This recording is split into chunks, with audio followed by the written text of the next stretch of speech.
Hi, I'm Coach Rick Wiltse with the world-renowned Kegel Training Center in Lake Wales, Florida, with a tip for you to get ready for tournaments. Susie Minshew, Gold Coach in Texas, gave us this acronym LASER for the 5 adjustments in bowling, and there are only 5. And the word laser is the way to easily remember those 5 adjustments. L stands for loft, a small amount of loft or a large amount of loft. A stands for changing your angles, moving your feet or your target. S stands for changing speeds. E stands for changing equipment, either your ball or your ball surface. And the R stands for different releases that you can master or different axes of rotation.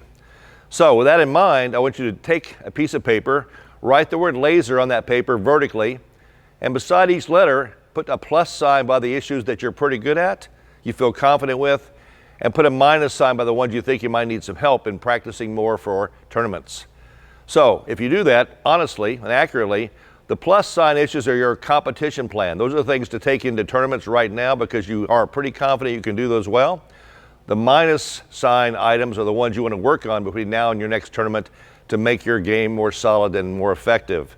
So again, the word laser, there's only 5 adjustments: loft, angle, speed, equipment, and release. Put a plus sign by the ones you're good at, that's your competition plan. Put a minus sign by those you need more practice with, and then start practicing on those to make them all satisfactory and ready for your next event.